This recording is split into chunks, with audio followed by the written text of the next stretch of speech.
Xin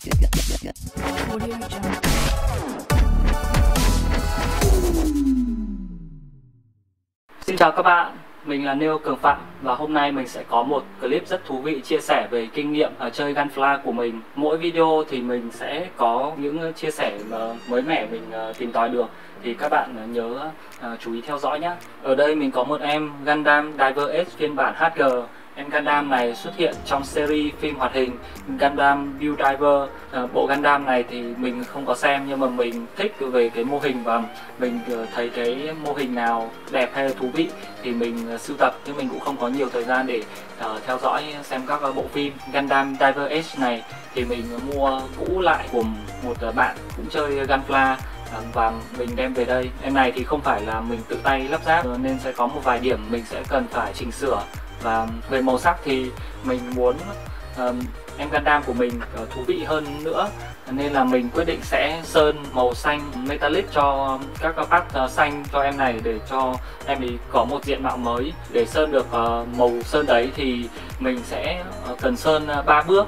Bước thứ nhất là bước sơn lót, thì mình sẽ dùng màu flat white của Red Fox này, thì mình mua được ở trên mạng, họ có nói đây là để dùng làm sơn lót. Mình nghĩ là dùng màu trắng này lót thì các lớp sau nó sẽ sáng sáng hơn. Lớp thứ hai thì mình sẽ sử dụng 2 chai sơn màu bạc, đó là sơn của ATM màu Candy Tông là A100 và sơn Bright Silver là màu bạc sáng là A300, và màu sơn cuối mình sử dụng đó là một chai Red Fox Candy Blue. Chai này mình cũng mua được trên mạng, nó là màu Candy Blue thì nó cũng tương đương như màu clear vậy, thì nó sẽ trong và nhìn xuyên thấu hơn, vì thế chúng ta sẽ có một lớp bạc ở dưới. Ngoài ra ở trên mạng mình còn tìm được một dụng cụ rất là thú vị.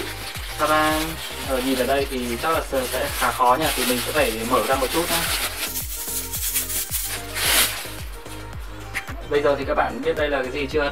Đây là một dụng cụ tay cầm hỗ trợ cho việc xịt bình xịt sơn. Mình tìm được 2 cái này ở trên mạng, thì một cái là có màu vàng và một cái ở đây thì là có màu đen. Đây là lần đầu tiên mình mua và dùng thử cái này. Bình thường thì khi sơn một chai sơn xịt thì chúng ta sẽ cầm tay như thế này phải không? Đó, cầm tay như này và cầm xịt như này, thì mình thấy là cầm sau một thời gian thì khá là mỏi tay. Xịt được một lúc thì rất là mỏi tay và sơn còn bị dính ra tay nữa. Thế nên là mình mua cái dụng cụ này về để lắp thử xem nó có hiệu quả không.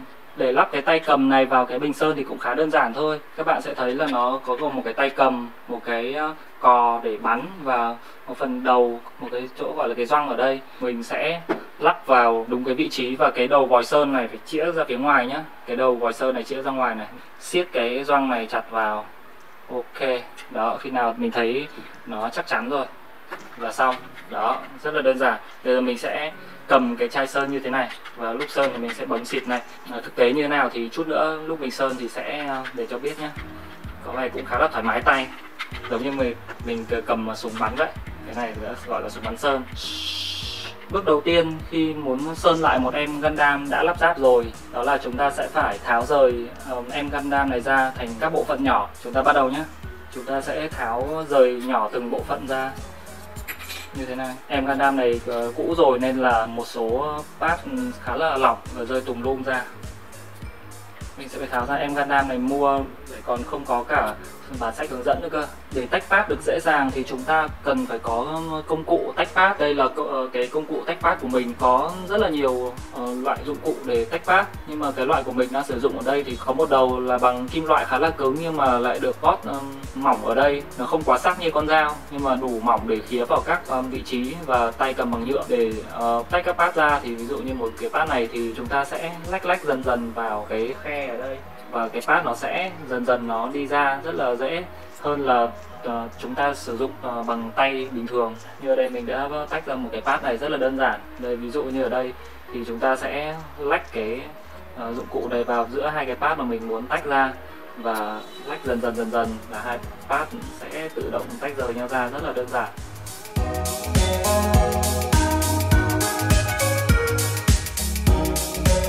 Xong công đoạn tách part thì chúng ta sẽ dùng giấy ướt lau chùi cho các part một lần, vừa là để làm sạch, vừa là để các part nó mịn màng hơn. Con Gundam này là mình mua cũ lại, vì thế nó cũng sẽ có khả năng bị bám bẩn bám bụi rất nhiều.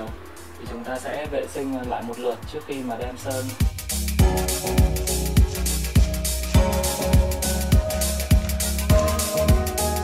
Bước tiếp theo chúng ta sẽ dùng những cái cây kẹp cá sấu như thế này để kẹp các pát muốn sơn vào nhé. Chúng ta sẽ kẹp vào các vị trí mà mình sẽ không sơn tới.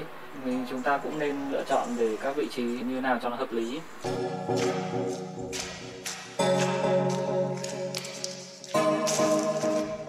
Ok, vậy là mình đã gắn hết tất cả các pát muốn sơn lên kẹp càng cua rồi. Bây giờ đi sơn cho Gangnam thôi. Ok, sân thượng nhà mình, và chúng ta sẽ cần có một tờ giấy lớn để khi phun sơn thì sơn nó không bị dính ra sàn nhà, một cái tấm xốp để chúng ta sẽ cắm các que đã sơn xong và các que kẹp cá sấu của mình. Ngày hôm nay thì mình sẽ không dùng nước nóng để ngâm các chai sơn nữa, mà mình sẽ sử dụng cách khác, đó là phơi nắng. Và hôm nay thì ánh nắng không quá gắt cũng không thiếu nắng, khá vừa phải, nên là mình sẽ phơi các chai sơn nắng ở đây, phơi trung bình tầm 10-15 phút trước khi sơn. Khi sơn chúng ta nên đeo khẩu trang vào để bảo vệ sức khỏe của mình các bạn nhé. Đây là chai sơn mình đã phơi nắng trong tầm 10-15 phút, và mình bây giờ chỉ cần lắc nhẹ lên chứ không cần phải lắc quá nhiều như là bình thường nữa. Với cây sơn này mình đã lắc một cái tay cầm lên thì mình sẽ cầm như thế này để phun. Đây, lúc mà phun thì nó sẽ như thế này. Bước sơn này gọi là bước sơn lót. Thì với sơn lót thì chúng ta không cần phải sơn quá dày, mà chỉ cần sơn một lớp mỏng mỏng đủ bao phủ và đủ che được cái màu của lớp nhựa cũ đi là được. Với dụng cụ tay cầm này thì mình sơn khá là nhẹ nhàng, tay cầm không phải bấm mạnh nữa, và cái đường sơn có vẻ là mình có thể ấn được nhẹ nhẹ hơn.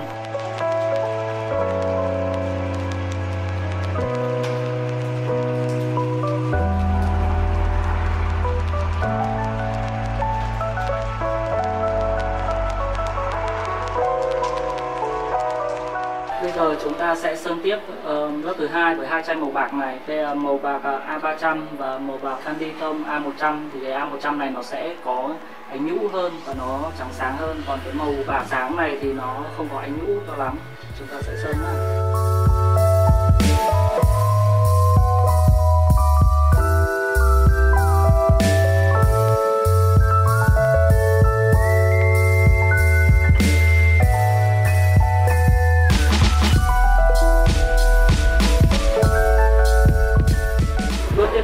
Vậy đây là cái màu cuối cùng mà mình sẽ sơn, đây là màu Candy Blue.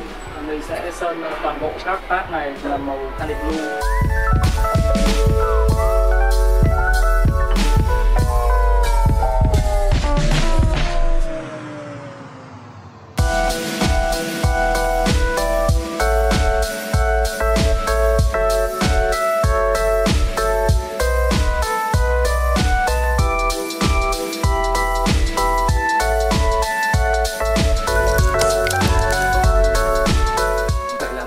Hoàn thành xong quá trình sơn màu xanh metallic cho các pát màu xanh của em Diver Edge này. Đây là kết quả mà mình thu được sau quá trình sơn 3 lớp, thì mình đã có được các pát có màu xanh óng ánh như thế này. Những pát mà được sơn có màu lót là màu bạc A100 thì nó sẽ có được cái sắc óng ánh như là kiểu nhũ ở phía dưới như thế này. Còn các pát mà được sơn lót bằng A300 thì nó cũng có cái màu bạc ở dưới nhưng mà không có lớp nhũ óng ánh. Màu sơn lần này mình sơn là màu xanh coban, nó hơi đậm hơn mình tưởng tượng một chút. Mình đã nghĩ là có thể sẽ sơn được cái màu xanh ngọc sáng hơn, nhưng mà nó đậm hơn một chút, nhưng mà cũng không vấn đề gì nhiều lắm. Về việc sử dụng cái tay cầm sơn này mình thấy khá là hay và hiệu quả. Tay cầm sơn này thứ nhất là giúp mình có tư thế cầm rất là thoải mái. Khi cầm như thế này đỡ hơn là cầm cái phần chai sơn. Cữ của nó khi mà mình xịt sơn ấy thì mình dùng cái này thì đường sơn nó ra rất là đều và tránh được cái hiện tượng là quán cục. Nếu mà mình cầm tay mình bấm nhẹ thì khả năng là nó sẽ rất khó điều khiển, nhưng mà lúc mà mình dùng cái này thì kể cả những cái phần bấm nhẹ nhẹ nhưng mà nó vẫn hiệu quả tốt được. Dùng bằng cái tay cầm này rất là hay. Bây giờ mình sẽ trả lời cho câu hỏi là sơn mô hình như thế này thì sơn bao nhiêu lớp là đủ. Trước đây khi mà mình mới tập sơn thì mình cũng rất là băn khoăn, thấy có người bảo là phải sơn 3 lớp mới đủ. Nhưng mà lúc mà mình sơn 2 lớp thì mình đã thấy nó ok rồi thì mình không rõ là phải sơn bao nhiêu. Sau một thời gian tập sơn thì mình đã rút ra được kết luận là chính xác cơ bản nhất chỉ cần sơn 2 lớp thôi, đó là một lớp sơn lót và một lớp sơn chính. Lớp sơn lót rất quan trọng, thứ nhất tại vì là nó có độ bao phủ cao thì nó sẽ che hết cái phần nhựa ở phía dưới hoặc là cái màu gốc của cái pad. Thứ hai là vì nó có độ bám cao nên là nó sẽ tạo một cái bề mặt mịn trước khi mình sơn cái lớp sơn chính. Nhiều cái loại sơn nó không bám nhựa ngay mà nó cần có một cái lớp phía dưới, cái lớp sơn lót cũng giúp cho cái lớp sơn phía sau được sáng màu, được lên màu chuẩn xác nhất. Và thứ hai mới là cần một lớp sơn chính. Sơn chính đấy nhiều loại sơn xịt lên nhựa nó không bám đâu, nó cứ chuỗi như kiểu mình cho nước lên lá chuối ấy. Thế vậy tại sao sơn metallic lại cần phải sơn 3 lớp? Sơn metallic ấy, thì mình thấy là sơn 3 lớp 3 màu, nhưng mà sự thật thì về cơ bản nó vẫn chỉ là 2 màu mà thôi. Thứ nhất thì nó vẫn là một cái lớp sơn lót và lớp sơn chính. Lớp sơn chính chính là màu bạc hay là cái màu vàng mà chúng ta sơn lên. Cái màu bạc với màu vàng đấy đóng vai trò là cái metallic, tức là mình sơn cái màu giả kim loại là màu bạc và màu vàng, và cái màu candy hay màu clear nó chỉ đóng vai trò là một màu phụ bổ sung cho cái màu bạc hay vàng kia. Nó cho chúng ta thêm kết quả là cái màu bạc hay màu vàng đấy có cái sắc đỏ, xanh hoặc là vàng. Vì vậy khi chúng ta muốn sơn màu sơn thường thì chúng ta chỉ cần 2 lớp thôi, đó là một lớp sơn lót và một lớp màu sơn thường bất kỳ.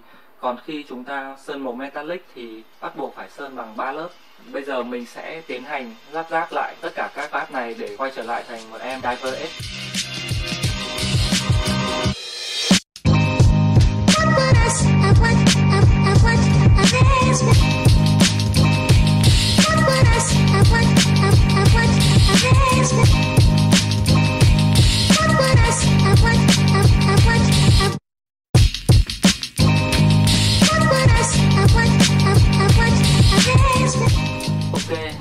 Bước tiếp theo thì mình sẽ kẻ Panelite cho em Gundam Diver X này. Kẻ Panelite là một bước phụ nhưng mà cũng khá quan trọng. Nếu mà các bạn nào chơi mức kỹ càng hơn thì thấy được cái sự tầm quan trọng của việc kẻ Panelite. Nó giúp cho mô hình nhìn trông được sâu và chi tiết hơn rất nhiều. Thì ở đây thì mình sử dụng Panelite Accent Color màu đen, và sau đó mình sẽ dùng cái thinner X20 này để tẩy các phần mực thừa đi. Chúng ta bắt đầu thôi. Mình chủ yếu cũng sẽ vẽ các phần màu trắng của em Gundam này, tại vì các phần màu xanh đã được sơn và nó cũng đã nổi các đường line rồi, nên mình sẽ không cần phải kẻ panel cho các pad màu xanh nữa. Cái panel line này có cái mao dẫn rất cao nên là chúng ta chỉ cần chấm mực này vào các đường line ở trên Gundam là tự nó sẽ chảy vào các đường line của pad. Việc tiếp theo chúng ta sẽ sử dụng đến lọ thinner này. Mình sẽ mở lọ thinner này ra, nhúng một đầu bông tăm vào, lấy một ít thinner ra, thấm đi một chút vì cái lượng này nó quá nhiều rồi. Để tẩy các phần mực thừa thì chúng ta sẽ dùng cái bông thấm một thinner và quẹt nhẹ lên pad. Phần mực nào thừa sẽ bị lau đi và chỉ để lại.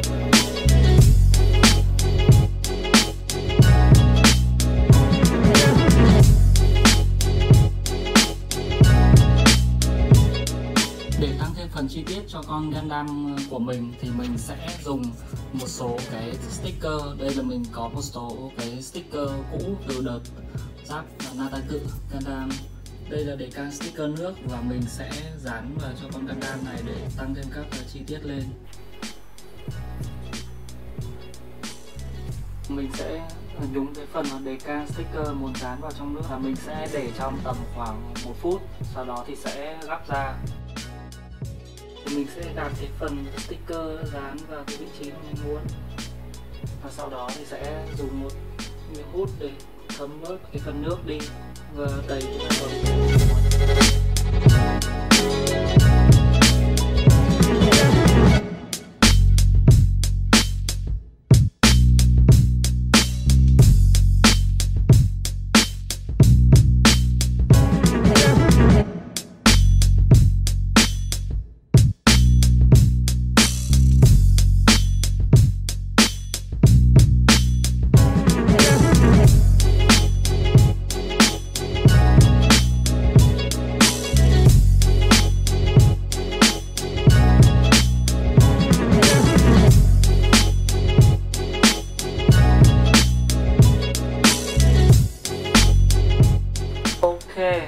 vậy là mình đã hoàn thành xong việc sơn màu xanh metallic, kẻ lằn và dán đề-can cho em Gundam Diver Edge. Các chi tiết màu xanh đã được mình sơn lại 3 bước để tạo nên màu xanh metallic. Một số part như kiểu ở trên vai là nó màu trắng nhưng mình cũng đã sơn lại thành màu xanh, kẻ lằn và dán đề-can nước cho em Gundam này, tăng độ chi tiết cho Gundam khiến cho em ấy nhìn trông càng ấm hố hơn. Mình sẽ show một vài dáng tư thế action cho em Gundam này nhé.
Vậy là kết thúc bài chia sẻ trải nghiệm của mình về cách sơn màu xanh metallic cho Gundam. Cảm ơn các bạn đã theo dõi. Nếu thấy hay thì nhớ like và subscribe cho kênh của mình nhé. Xin cảm ơn các bạn và hẹn gặp lại các bạn trong các video tiếp theo. Xin chào.